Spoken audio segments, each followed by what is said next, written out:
Hello friends, this is Himanshu Ranjan.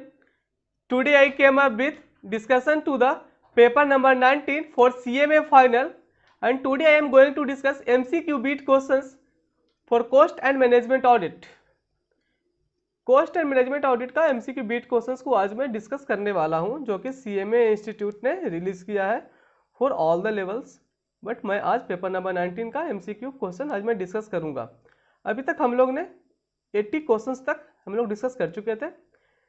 From question number 1 से लेकर के क्वेश्चन नंबर 40 तक मेरा फर्स्ट पार्ट में अपलोडेड है यूट्यूब पे, और क्वेश्चन नंबर 41 टू 80 तक मेरा सेकंड पार्ट में अपलोडेड है। ओके फ्रेंड्स, और मैं आपको बता दूं और भी जो अदर्स पेपर है फॉर सीएमए फाइनल, जैसे कि लॉ हो गया, उसका भी एमसीक्यू बीट क्वेश्चंस अपलोडेड है। और लॉ का जितना भी चैप्टर्स है, जैसे कि corporate governance very important chapter है, आईवीसी हो गया, और उसके बाद सेबी आईसीडीआर हो गया, और उसके बाद अकाउंट्स ऑफ कंपनी हो गया, कंपनी ऑडिट हो गया। तो हर एक सेक्शन वाइज अपलोडेड है। कॉर्पोरेट गवर्नेंस का तो बहुत अच्छा वीडियो बनाया हुआ है, आप एक बार जाकर देखें, आपका टोटल कंसेप्ट क्लियर हो जाएगा। आप एक बार जाकर के जरूर देखें कॉर्पोरेट गवर्नेंस। एंड इसके बाद मैं बता दूं आपको और भी अदर्स पेपर का, जैसे एसपीएम हो गया, उसका भी अपलोडेड है एमसीक्यू बीट क्वेश्चंस के साथ साथ। एसपीएम का स्ट्रेटेजिक परफॉर्मेंस मैनेजमेंट का जो 4 चैप्टर है ना एसपीएम का, तो चारों चैप्टर का रिविजनरी वीडियो मेरे यूट्यूब चैनल पे अपलोडेड है। आप एक बार जाकर जरूर देखें। अगर आप कहीं क्लास नहीं लिए थे तो आप जाकर के मेरा चैनल पे जाकर विजिट करें एक बार, और स्ट्रेटेजिक परफॉर्मेंस मैनेजमेंट का टोटल क्लासेस आप कर सकते हैं। ओके फ्रेंड्स, और मैं बता दूं आपको जो कॉस्ट एंड मैनेजमेंट ऑडिट का तो अपलोड किया हूं मैं अप टू 80। आज मैं 81 से स्टार्ट करूंगा। अगर आपको जीएसटी का भी एमसीक्यू बीट क्वेश्चंस देखना है तो वो भी आप देख सकते हैं। और जो भी जो अदर्स पेपर बचे हैं, जो प्रैक्टिकल पेपर है, जैसे कि कॉस्टिंग हो गया, एसएफएम हो गया, सीएफआर हो गया, तो इन लोग का पेपर का मैं एमसीक्यू बीट क्वेश्चंस लास्ट में आपको प्रोवाइड करूंगा। टोटल जो थ्योरी पेपर्स है उसका तो मैं अपलोड कर चुका हूं, और जो प्रैक्टिकल्स पेपर है उसको मैं कल से रिकॉर्ड करना स्टार्ट करूंगा। पहले मैं सीएफआर का करूंगा, उसके बाद एसएफएम, उसके बाद मैं कॉस्टिंग का अपलोड करूंगा।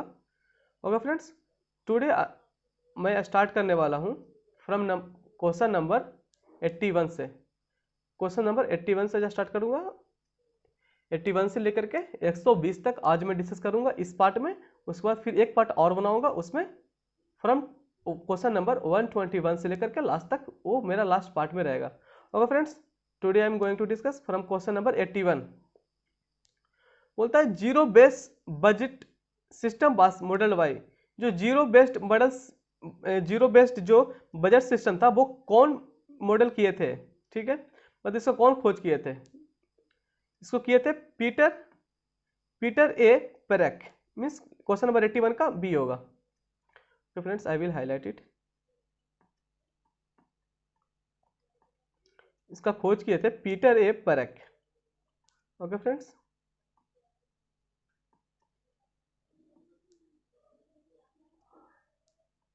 पीटर ए पेरेक, क्वेश्चन नंबर 81 का बी होगा, option B, Peter A पेरेक।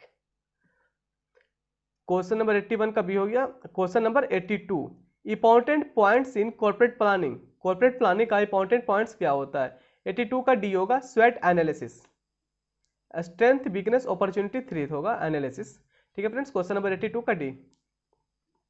Who is the developer of management audit. Management audit का डेवलपर कौन थे? ठीक है, तो इसका डेवलपर थे मैनेजमेंट ऑडिट का टीजी रॉस। क्वेश्चन नंबर 83 का ए।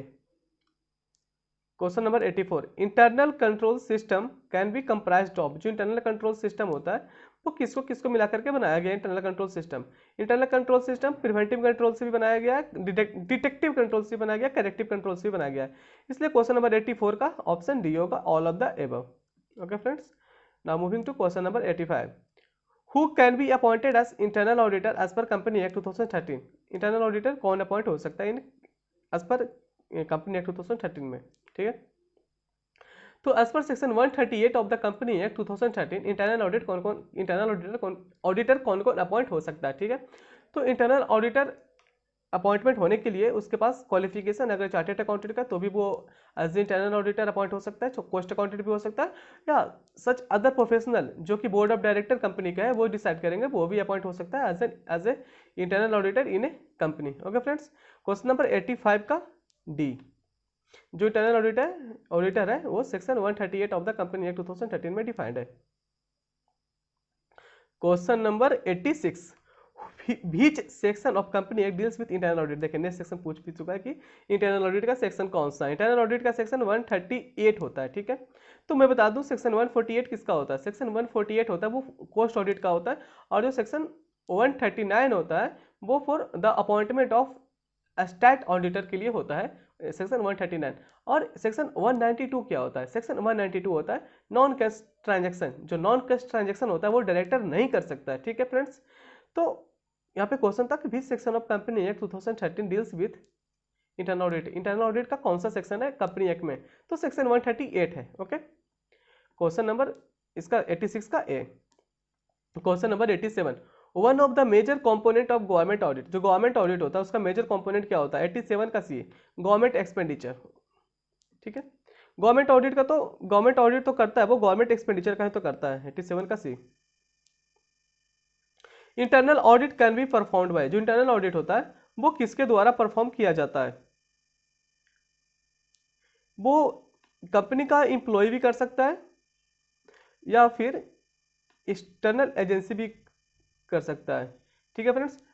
मतलब कि तो इसमें दोनों कर सकता है, मीन्स इसका ऑप्शन डी होगा, both option A and B. Okay, इसका ऑप्शन डी होगा।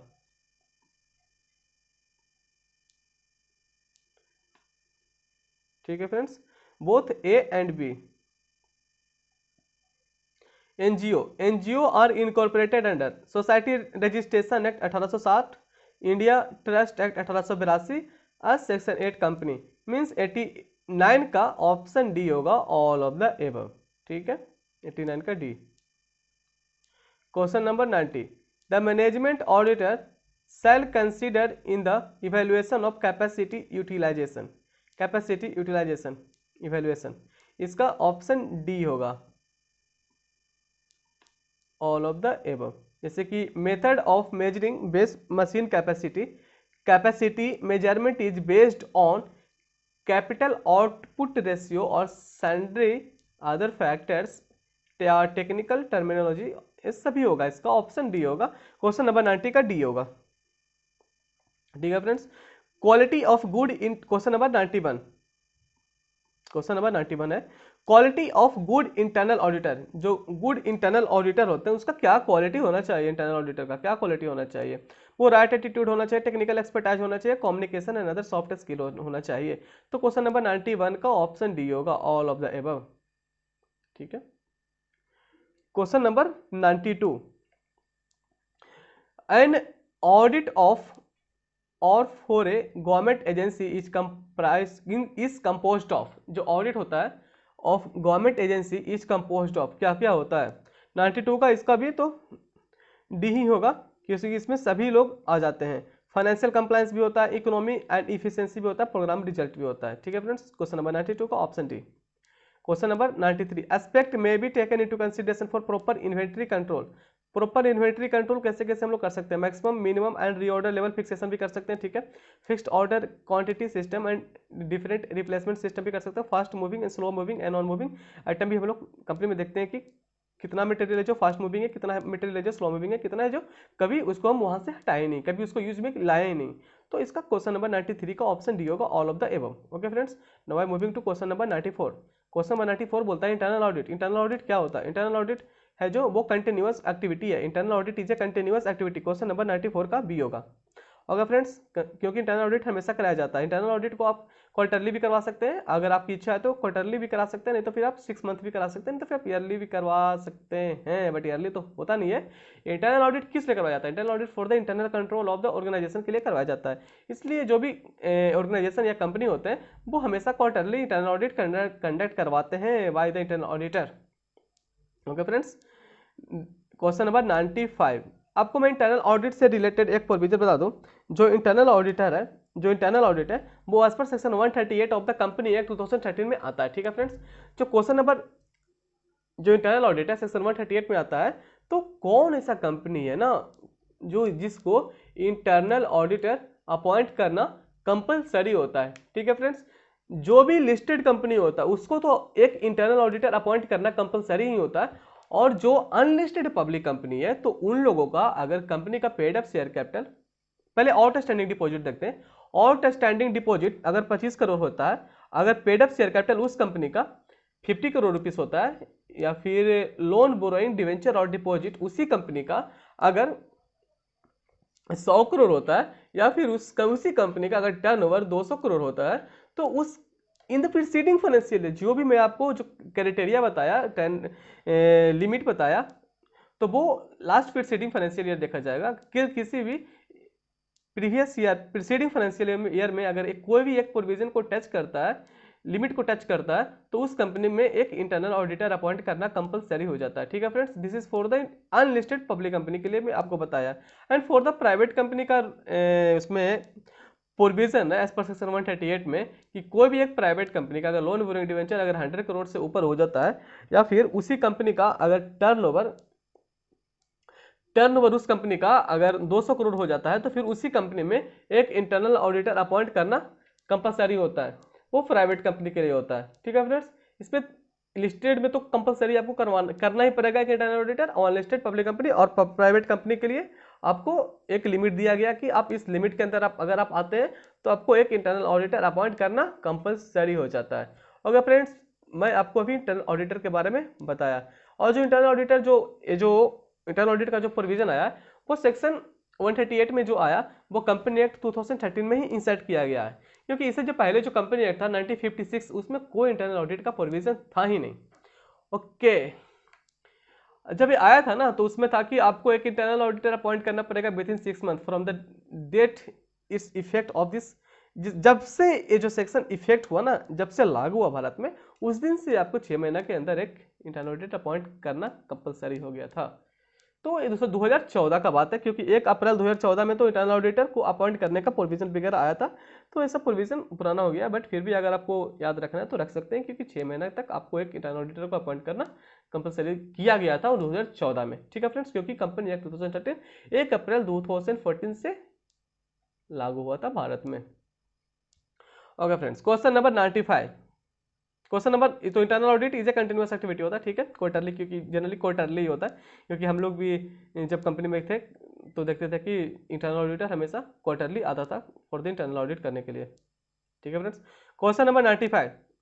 There is no requirement of audit working paper while conducting audit and they only result in loss of time. ऐसा कुछ भी नहीं है यार, ये रॉन्ग स्टेटमेंट है। जो स्टेटमेंट जो दिया हुआ है रॉन्ग स्टेटमेंट है।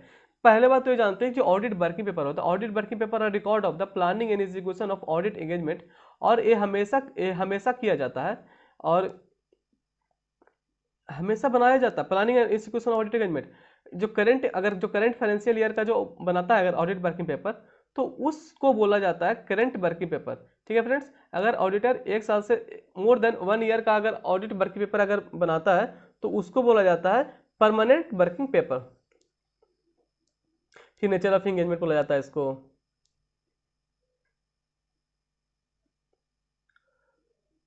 क्वेश्चन नंबर 95 का ऑप्शन बी होगा, the statement is incorrect, there is no requirement of audit working paper. Statement is incorrect है फ्रेंड्स।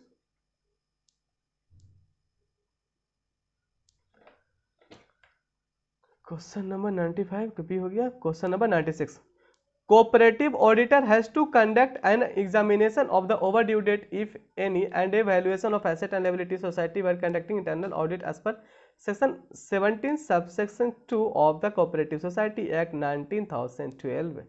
ठीक है, 96 का बी होगा। field balance sheet approach to audit and audit can be applied in case of audit of the, ये जो field balance sheet होता है वो सेल्फ हेल्प ग्रुप 97 का सी होगा, सेल्फ हेल्प ग्रुप में होता है। Question number 98, under proprietary audit the auditor try to bring out what type of expenditure. जो प्रोप्राइटरी ऑडिट होता है उसमें इम्प्रॉपर अवॉइडेबल इनफ्लेक्चुअस 98 का डी होगा। 99 दास state for the audit of municipality, municipality का ए ऑप्शन ए होगा, 99 का ए होगा। आर्टिकल 243 ऑफ द कॉन्स्टिट्यूशन होता है, और फिर ये जो आर्टिकल 243 होता है वो फॉर द पंचायत होता है, तो इसका जो म्यूनसिपैलिटी का पूछ रहा है तो 243 होता है। ठीक है फ्रेंड्स, 99 का ए। 100 भी what is the first step to conduct hospital का ऑडिट करते हैं तो सबसे पहले क्या चेक करेगा, 100 का ए होगा, check the letter of appointment. ठीक है, check the letter of appointment check किया जाता है सबसे पहले, 100 का ए होगा।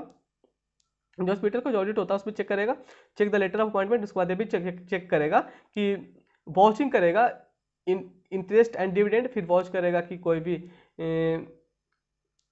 इनकम एक्सपेंडिचर और भी तो किसी तरह से तो नहीं हो रहा है कंपनी का, वेरिफिकेशन करेगा asset and liability in a company, और फिर ये भी देखेगा जो भी एसेट एंड जो भी एसेट है कंपनी में उस पर डिप्रिसिएशन प्रॉपर्ली चार्ज किया जा रहा है कि नहीं, कोई भी डोनेशन मिला है क्या, ये सब चेक करेगा। ठीक है फ्रेंड्स, क्वेश्चन नंबर पूछा था कि फर्स्ट स्टेप क्या होता है, वो check the letter of appointment होता है। क्वेश्चन नंबर 100 का ए। 101 बोलता है कि who appoint auditor for government company, government company का ऑडिटर कौन अपॉइंट करता है, गवर्नमेंट कंपनी का ऑडिटर अपॉइंट करता है C&AG। 101 का C, who appoint the auditor of a government company, 101 का C. C&AG has the right to direct the manner in which company accounts shall be audited by auditor and give such auditor instruction in regard to matters related to performance। ये section 143 of the company act 2013 power बताता है, power of auditor या C&AG वगैरह। Section 102 का section question number 102 का option B section 143 of the company act 2013 होगा। Financial administration of local body, जो financial local body होता है उसमें budgetary procedure, expenditure control, accounting system भी होता है, 103 का डी होगा। ठीक है friends, question number 104 non government organisation can be incorporated as, non government organisation होता है उसको section 8 of the company act 2013 बोला जाता है, 104 का ऑप्शन बी होगा। ठीक है फ्रेंड्स,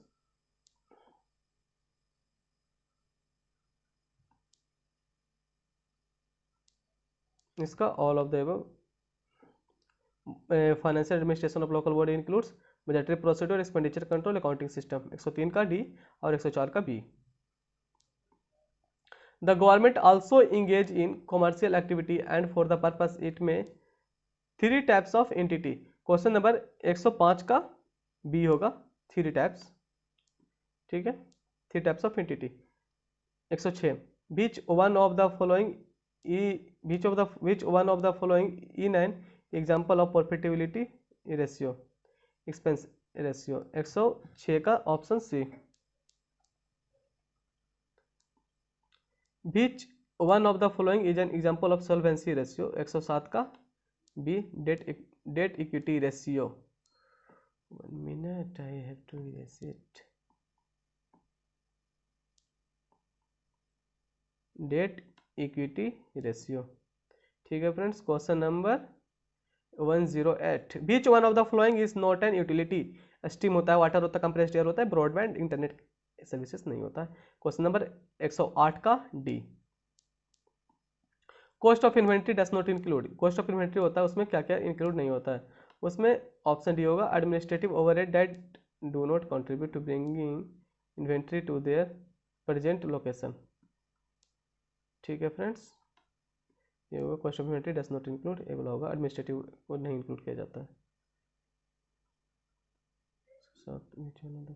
सॉल्वेंसी तो डेट इक्विटी हो गया, यूटिलिटी कौन नहीं होगा, ब्रॉडबैंड नहीं होगा, cost of inventory does not include administrative. ठीक है, question number 110 which one of the following cost appeared only in cost accounts, ये होगा नोशनल इंटरेस्ट ऑन कैपिटल, 110 का option B notional interest on capital.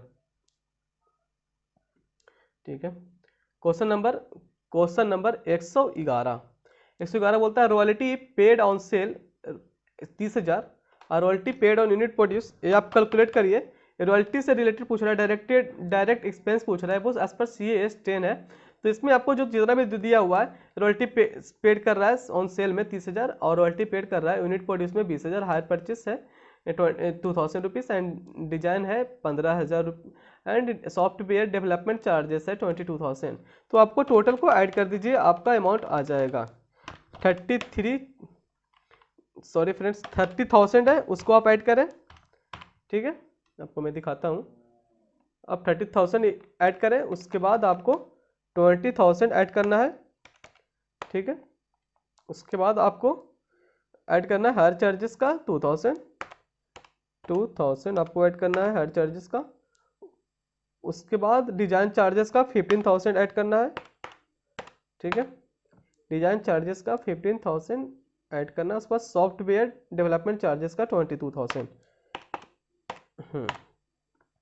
तो आपके answer आएगा 89,000। आप देख सकते हैं आपका आ रहा है आंसर 89,000। ओके फ्रेंड्स, तो 111 का ऑप्शन बी होगा 89,000। ठीक है, अब question number 112। The balance sheet of X limited as on 31 March 2017 showed the following information. Capital है 1500 लाख, रिजर्व 696 लाख, लोन है 600 लाख, सैलरी क्रेडिटर है 774 lakh, total asset for the year PBT 900 lakh, provision for tax 360 lakh and propose dividend 300 lakh. Return on net worth, return on net worth पूछ रहा है। ठीक है friends, तो आपको रिटर्न ऑन नेटवर्थ होता है वो कैसे निकलेगा। सबसे पहले रिटर्न ऑन नेटवर्थ निकालने के लिए आपको पैट बाई नेटवर्थ करना पड़ेगा। पैट, तो पहले पैट निकालने के लिए आपको ये जो पहले आपको पैट निकालने के लिए ये जो पीबीटी है 900 लाख, इसको आपको पीबीटी को आप टैक्स माइनस करिएगा तो आपको पैट आ जाएगा। ठीक है फ्रेंड्स, फर्स्ट ऑफ ऑल आप 900 लाख से आपको प्रोविजन फॉर टैक्स को माइनस करना होगा तो आपका पैट आएगा। ठीक है, तो मैं आपके सामने कैलकुलेट करता हूँ। 900 लाख से आपको प्रोविजन फॉर टैक्स को माइनस करना है 360, अब माइनस करिएगा तो आपको मिलेगा पैट, इतना आपके पास पैट आएगा। ठीक है, प्रॉफिट आफ्टर टैक्स 180 आया पैट आपका। ठीक है, उसके बाद पूछ रहा है रिटर्न नेटवर्थ। तो फॉर्मूला होता है रिटर्न नेटवर्थ का पैट बाई नेटवर्थ। तो नेटवर्थ निकालने के लिए कैपिटल को प्लस करिए, कैपिटल 1500 लाख और रिजर्व को प्लस करिए। ठीक है, capital plus reserve minus tax. ठीक है, ठीक है, 1500 लाख प्लस रिजर्व को ऐड करिए 696। ठीक है फ्रेंड्स, उसके बाद आपको माइनस करना है टैक्स 360, आपका आएगा 1836 नेटवर्थ। ठीक है, और आपको याद है कि आपका आया था पैट 180। ठीक है, 180 बाई 1836।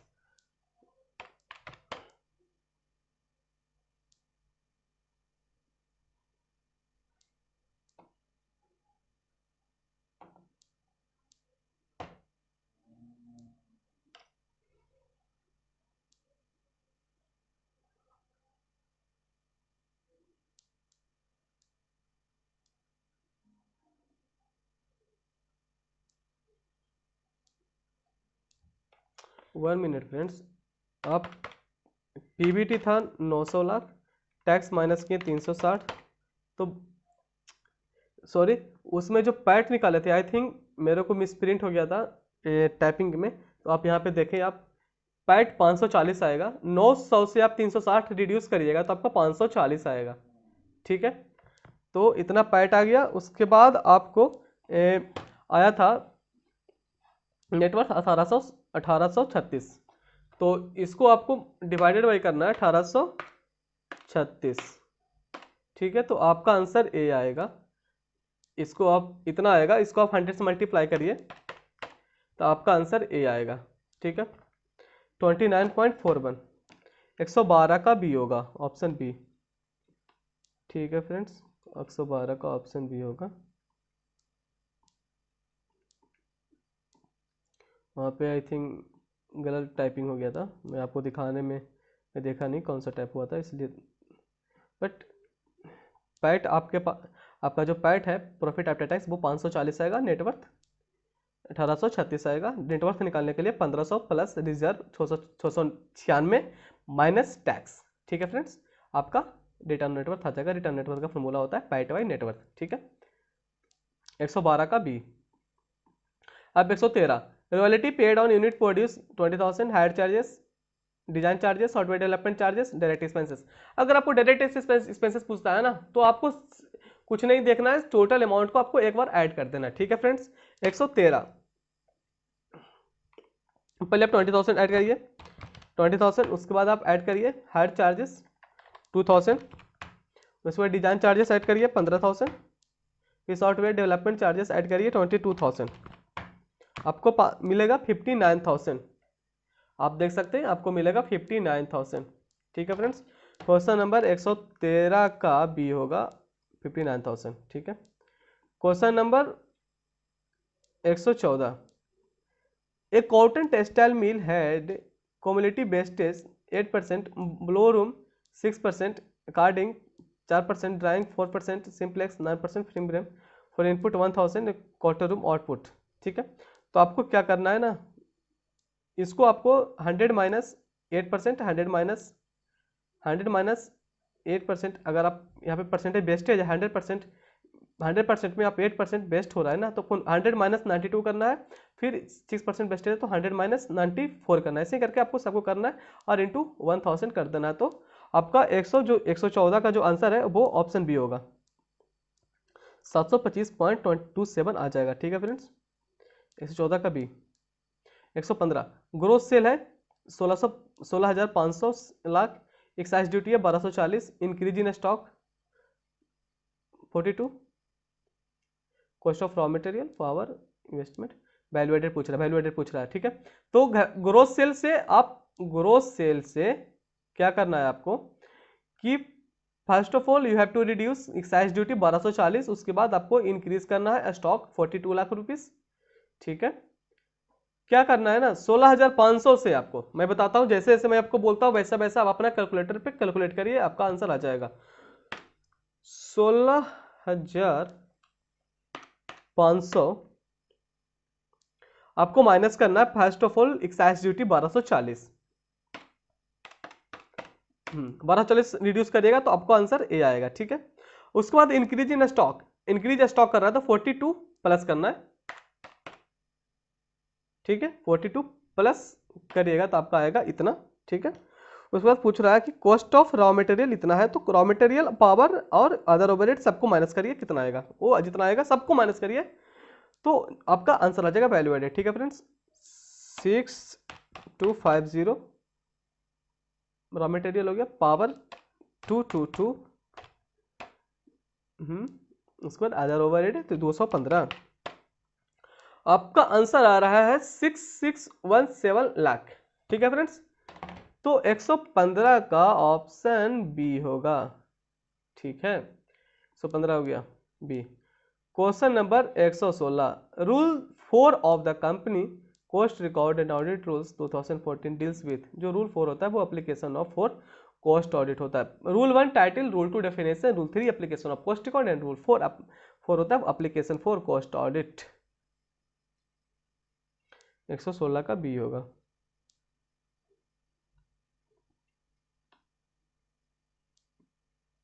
ठीक है friends. 117 abnormal loss due to flood और अर्थ क्योंकि चार्ज टू, एबनॉर्मल लॉस होता है वो। 117 का C costing profit and loss account, 17 का सी। अब फिर 118 XBRL is a language based on, जो XBRL लैंग्वेज है वो बेस्ड ऑन है XML फैमिली ऑफ लैंग्वेज, 118 का सी,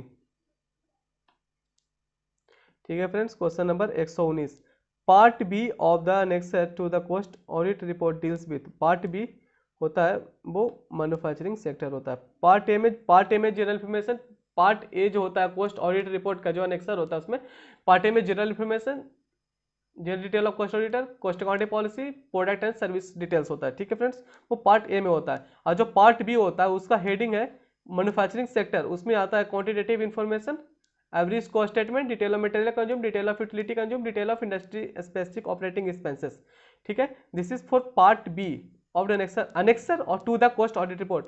और जो अनेक्सर होता है उसमें जो पार्ट सी होता है उसका हेडिंग होता है फॉर द सर्विस सेक्टर, और जो सर्विस सेक्टर और मैन्युफैक्चरिंग सेक्टर है दोनों का जो अंदर में जो दिया हुआ है वो सेम है। मतलब कि सर्विस सेक्टर हो चाहे मैन्युफैक्चरिंग सेक्टर हो, जो अंदर का जो कंटेंट है वो सेम है। जैसे इसमें भी quantitative information, average cost statement, detail of material consume, detail of utility consume, detail of industry specific operating expenses आता है। ठीक है, तो यहाँ पे क्वेश्चन पूछ रहा था कि पार्ट बी तो मैन्युफैक्चरिंग सेक्टर होता है, एक और होता है part D. There are 4 parts. ठीक है, there are 4 parts in annexure to the cost audit report. Part A जिन बता दिया आपको, पार्ट बी मैन्युफैक्चरिंग, थर्ड था, पार्ट सी था for the service sector, and part D में होता है वैल्यू एडिशन उसमें आता है, प्रॉफिट रिकंसिलेशन होता है, रिकंसिलेशन ऑफ इनडायरेक्ट टैक्सेस आता है, तो ऐसा पार्ट डी में आता है। ओके फ्रेंड्स, बट यहाँ पे क्वेश्चन था for the part B annexure क्या होता है, वो मैन्युफैक्चरिंग सेक्टर होता है। ठीक है, now I moving to question number 120 120 CAS14 deals with pollution control cost. ठीक है फ्रेंड्स, अभी मैं इस वीडियो को यहीं तक रखता हूं, आगे का क्वेश्चन मैं आपको नेक्स्ट पार्ट में प्रोवाइड करूंगा। So friends, if you like my videos then please अपने दोस्त के साथ जरूर से जरूर शेयर करें, क्योंकि इससे ये होगा कि आपको भी बेनिफिट है और मेरा भी चैनल थोड़ा ग्रो करेगा। क्योंकि मैं स्टार्ट किया हूं चैनल अपने चैनल पे अपलोड करना वीडियो, नया चैनल है, आप सपोर्ट करिएगा तभी जाकर के मैं और भी आपके लिए नेक्स्ट अटेम्प्ट के लिए भी मैं आपका लिए क्वेश्चन पैटर्न कैसा है, कैसा क्वेश्चन आएगा, MCQ क्वेश्चन है, डिस्क्रिप्टिव क्वेश्चन है, जैसा भी हो मैं आपको जरूर हेल्प करूंगा।